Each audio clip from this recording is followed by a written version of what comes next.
Amigos telespectadores da Rede Vida de Televisão e do programa Páginas Difíceis da Bíblia. Diácono Albérico, sim. Onde paramos no último programa? Está lembrado? O senhor está fazendo uma visão panorâmica aí do sacerdócio, né? E procurando entender como chegamos à compreensão de Cristo é sacerdote. Só que não disse ainda. Não disse. Não falei. Não. E disse que se tornou esta questão uma questão espinhosa sim. para os primeiros cristãos. Temos ainda ou não? Me fez lembrar até os discípulos de Emaús, né, quando vão descendo de Jerusalém para Emaús, tristes pela morte de Cristo, eles esperavam, né, o Salvador, o Libertador. Quando o senhor estava comentando naquele contexto, me fez lembrar os discípulos de Emaús. Mas não há nenhuma referência. Não há, mas eu penso assim, os primeiros cristãos devem ter vivido, até entender esse sacerdócio de Cristo, mais ou menos cabisbaixos como os discípulos de Emaús, não? Nesse sentido sim, quer dizer, aparentemente não há mais. O sacrifício, mesmo dizendo que a cruz foi um verdadeiro sacrifício, como aos poucos fizeram, retirando a paixão de Jesus, a sua morte, da profanidade do Calvário e contemplando-a como sacrifício, este sacrifício foi único, um só e não repetido. Então, nós ainda temos sacrifício e ainda temos sacerdote, porque veja bem, os termos são correlatos. Onde houver sacrifício, há quem o celebre. E este é o sacerdote, já da antiga lei, o homem do sacrifício, lembra-se. Onde não houver sacrifício, não há sacerdotes. No final do século I, a capacidade de investigação e aprofundamento cristão perceberam que a Eucaristia está intimamente associada ao sacrifício de Jesus. Já pelas próprias palavras de Jesus, este é o sangue da nova e eterna aliança que será derramado por vós e por todos, ou por muitos. Fazer isto em memória de mim. Isso foi acrescentado mais tarde por Paulo. Certo? Bem, descobriram as relações íntimas entre a Eucaristia e sacrifício da cruz. Tudo isso é revelação, né? Aos pouquinhos. E quando descobriram que a Eucaristia está em íntima relação com o Calvário, é o Calvário, o mesmo Calvário, não renovado, não repetido, mas reatualizado no sacramento, é o mesmo ato trazido novamente aqui, sobre esse altar. Só que incruento. É o mesmo sacrifício, é o mesmo ato de absoluta entrega, de absoluta obediência, seguido agora de ressurreição. Portanto, tudo, mistério pascal inteirinho, completo, não só a parte dolorosa. Quando se percebeu que a Eucaristia reatualizava, reproduzia, sem multiplicar, o único sacrifício do Calvário, penetrou o vocabulário sacerdotal no cristianismo. Mas os textos do Novo Testamento, reconhecidos tais, já tinham sido escritos. E, portanto, nós somos chamados com outros nomes, dirigentes, guias. Anciãos também. Também, mas não sacerdotes. Lutero foi muito lógico. Quando eliminou o sacrifício de Cristo, ou pelo menos, como nós o entendemos, quando eliminou a Eucaristia, como nós católicos a compreendemos, eliminou também o sacerdócio. Não há necessidade de sacerdócio onde não há sacrifício a oferecer. Os termos são correlatos. Certo? Agora, quando isto se deu, quando isto se tornou realidade, bem, imediatamente se entendeu que a Eucaristia sendo reatualizada, o sacrifício é sempre reatualizado, o mesmo, e há quem presida a esta atualização. Este recebe agora o nome de sacerdote. Mas me ocorre uma pergunta, me permita. Até chegar a essa compreensão, como se fortificava e como se alimentavam os primeiros cristãos? Pela força da ressurreição, na fé na ressurreição. Tudo isso? Não é? Claro. Mas com relação ao sacerdócio, o que no antigo regime, na antiga lei, o que se queria significar e realizar com os sacrifícios de animais? O quê? Era uma oferta para pagar os pecados, não? Agora, não? O sangue de uma vaca tem capacidade de apagar pecados humanos? A carta aos Hebreus vai dizer que não. Tem capacidade? De jeito nenhum. Um animal irracional cura as consciências manchadas pelo pecado?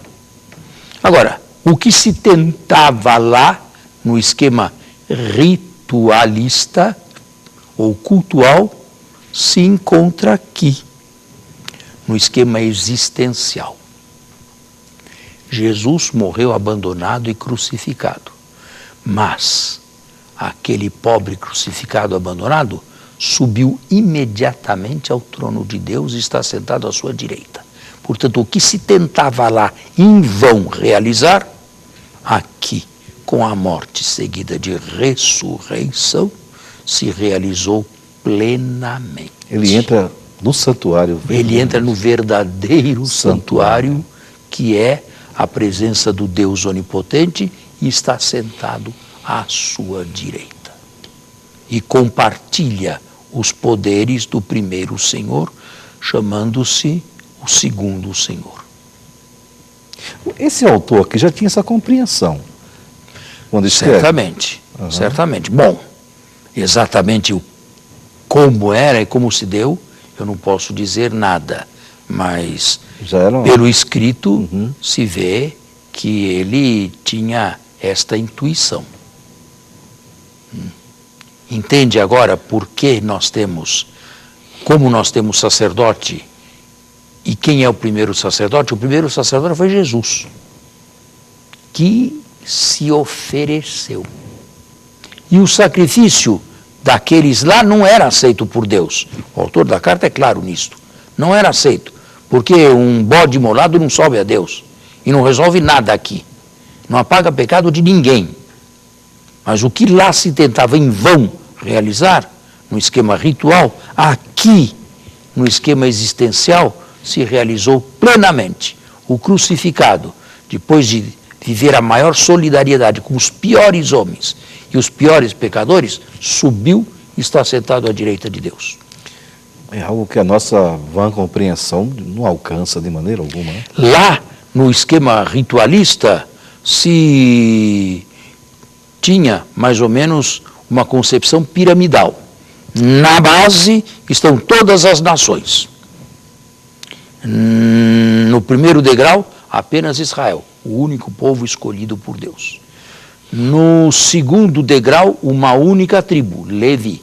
No terceiro degrau, um único sacerdote, sadocita, descendente de Sadoc. No último degrau, a vítima. E por que ele se substituía por uma vítima inconsciente e irracional? Primeiro, porque ele não podia se suicidar. Em segundo lugar, porque ainda que se suicidasse, não valeria. Não valeria muito a pena. Ele também estava manchado pelo pecado. Este aqui fez o contrário. Não se separou de ninguém. Pelo contrário, repito, foi ao encontro de todos e morreu no maior abandono, morreu na maior tristeza, no auge do sofrimento, entregando sua vida a Deus e confiando que Deus faria o melhor com ele, nada mais. E a propósito, entregando livremente. Entregando livremente a sua vida. Este recebeu imediatamente do Pai a resposta com a ressurreição. Portanto, lá o sacerdote da antiga lei era considerado o mediador, o homem que realizava a mediação entre o povo pecador e o Deus 3 vezes santo. Mas ele não mediava nada, porque o povo continuava pecador e Deus continuava santo. E no ano seguinte era preciso repetir tudo, a mesma coisa, e sem nenhuma eficácia e sem nenhum valor. Mais uma pergunta. No entanto, foi preciso tudo isso para se chegar... O autor dos Hebreus afirma que isto aqui foi um prólogo, foi uma introdução a bens melhores. Ele tentava ser mediador, o sumo sacerdote, HaKohen Hagadol, mas não era, porque não fazia mediação. As partes continuavam divididas. Este fez a mediação. Este uniu, pelo seu sacrifício, Deus ao povo e o povo a Deus, pela morte e pela ressurreição. Então, o que se tentava lá em vão, sem conseguir, no campo ritual e de separações, aqui, na maior solidariedade entre todos e com todos, foi realizado. E Jesus é o mediador de uma nova aliança. E a aliança foi feita. E as partes foram unidas. Naquela sexta-feira, houve um ato cósmico na história. Deus deu uma grande absolvição a todos, por causa da paixão, morte e ressurreição de Jesus. Façamos o intervalo. Vamos fazer o intervalo, então. Eu não sei se estou sendo claro. Está sendo, muito embora esse conteúdo exija muito da nossa apreciação. Enquanto o senhor aí ia falando, eu lembrava dessas duas naturezas de Jesus, não? E pensando, fora de Jesus, o homem ainda continua nesse abismo, não? Porque há um abismo realmente entre Deus e o homem. Jesus, então, ele une, ele faz a comunhão nele, primeiramente nele, com a sua vinda. E depois, com o sacrifício, ele faz todos. Por isso que nós somos batizados em sua morte, enxertados no seu corpo morto e ressuscitado, e o recebemos nas Eucaristias. E assim vamos crescendo. Porque o que importa é sermos revestidos dele. E continuar crescendo nele. Nele, pela ação do Espírito, para a glória de Deus. Mas estou sendo claro? Estou sendo compreensível? Está sim. Do lado de lá também. Mesmo não sendo um tema tão fácil, de tão fácil compreensão assim, não? Não é fácil entender. Parece algo assim, não palpável. Foram essas as intuições da carta aos Hebreus, do autor desconhecido da carta aos Hebreus. Nós temos sim um sacerdote, só que num nível superior, não mais cultual, estratificado e cheio de separações, mas num nível de absoluta solidariedade. Olha, quero dizer algumas coisinhas aqui, que ainda viriam, mas viriam mais tarde. O sumo sacerdote não podia se aproximar de um defunto, porque quem trata com o Deus da vida não pode tratar com a morte. O sumo sacerdote tinha que guardar o celibato durante alguns dias, e sobretudo durante a sua missão sumo sacerdotal. Ele era colocado à parte de todos os outros. Era um esquema de separações. E era o que o Antigo Testamento entendia por santidade. Santidade sinônimo de separação. Quanto mais eu me separar mais eu me aproximo de lá, mais eu me aproximo de Deus. Quanto mais eu me afastar do profano, tanto mais eu me aproximo do sacral, de Deus. Esta era a visão que regia o Antigo Testamento. E a Torá mosaica, o Pentateuco. Agora, para o exercício dessa missão sacerdotal, ou de sumos sacerdotes, primeiro, apenas as famílias aristocráticas, sacerdotais, saduceias. Em segundo lugar, era um cargo ambicionado por todos, ou por muitos, sabe? Há uma história verdadeira, ou duas até, quando das guerras siríacas, dos reis sírios contra os judeus, 1,5 século antes de Cristo, certa vez o rei entregou o sumo sacerdócio a um judeu ambicioso de nome Jasão, porque este ofereceu mais impostos ao rei. Foi logo suplantado por um outro mais ambicioso que ele, Menelau, que ofereceu mais 50% do outro. O rei não teve nenhum escrúpulo, arrancou o sumo pontificado de um e o deu para o outro. Por volta de 40 a.C., houve uma instigação para que os partas viessem e cercassem Jerusalém. Vieram, cercaram e entregaram o rival do sumo sacerdote nas suas mãos. E o sumo sacerdote, para ter certeza que mesmo que a sorte se mudasse, aquele nunca mais subiria ao sumo pontificado, sabe o que fez? Arrancou-lhes as orelhas com os dentes. Porque assim, mutilado, ele não podia mais ser sacerdote, de acordo com a lei de Moisés. Agora, que caminho tomou Jesus? Que caminho? Um caminho totalmente oposto. Um caminho no outro extremo. E foi o caminho querido por Deus. Era preciso que ele se assemelhasse em tudo, aos homens e aos piores homens, aos piores pecadores, morresse entre eles, não se separasse de forma alguma, e assim a sua morte se transformou num sacrifício. O Espírito Santo a transformou numa oblação a Deus, que lhe respondeu com a ressurreição. Muito forte, muito significativo tudo isso aí, não? E não é de fácil compreensão. Eu penso que só se avança aí não só pelo intelecto, mas tem que ser pela fé, como também é abordado aqui, né? Tem que ser pela fé. Mas está claro? Sim, sim. Está claro. Posso continuar? Pode, pode. Então, agora,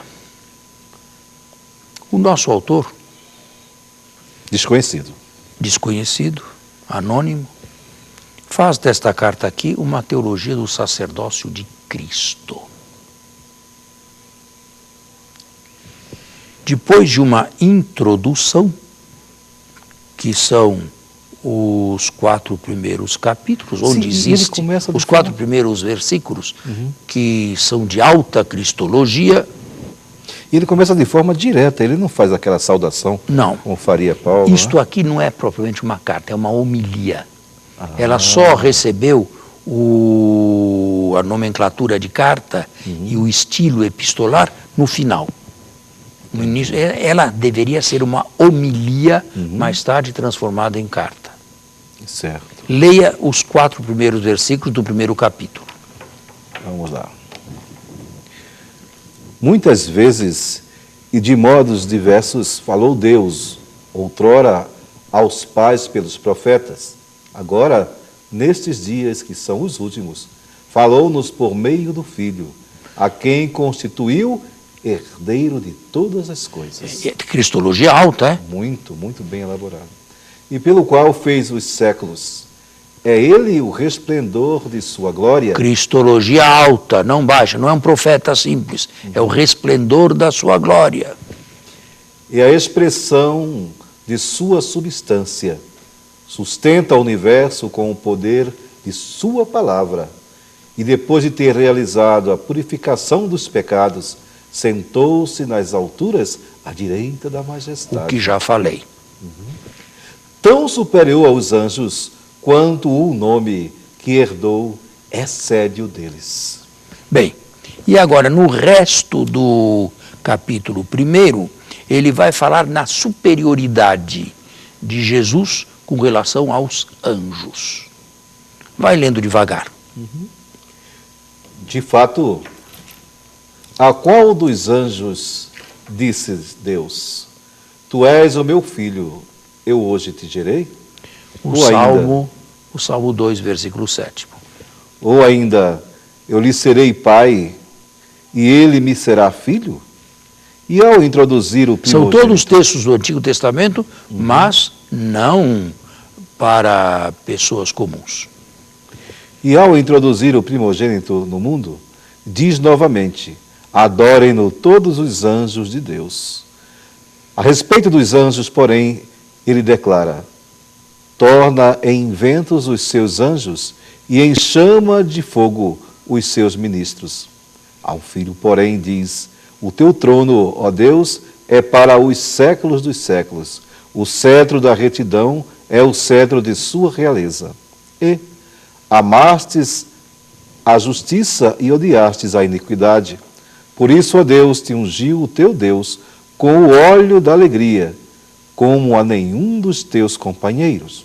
Veja a singularidade de Jesus. Diz ainda: és tu, Senhor, que nas origens fundastes a terra, e os céus são obras de tuas mãos. Eles perecerão, tu, porém, permanecerás. Todos hão de envelhecer como um vestido, e a todos enrolarás como um manto, e serão mudados como vestimenta. Tu, porém, és sempre o mesmo, e os teus anos jamais terão fim.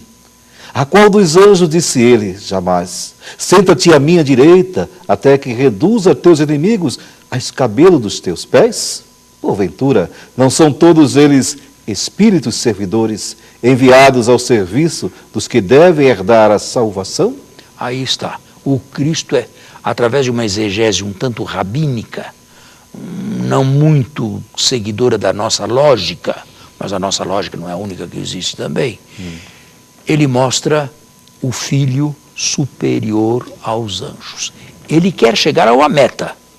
A meta onde ele quer chegar é mostrar que o Filho é o verdadeiro sacerdote. E ocorre uma pergunta aqui. Mas aqui, no início, ele é superior aos anjos. Sim, está bem claro. Mas aqui ele está escrevendo para alguém que conhece a realidade dos judeus. Provavelmente para pagãos que liam o Antigo Testamento na Bíblia dos 70 e que talvez estivessem encantados com aquela solene liturgia do Templo de Jerusalém, quando nada disso se encontrava entre os cristãos. Bom, era preciso que esses tomassem ânimo e coragem e continuassem a ser cristãos. Nós temos o melhor vinho. Aqui está. Bem, nós temos que encerrar. Passou rápido hoje, né? Hoje, o nosso programa se terminou e nós queremos voltar na próxima semana.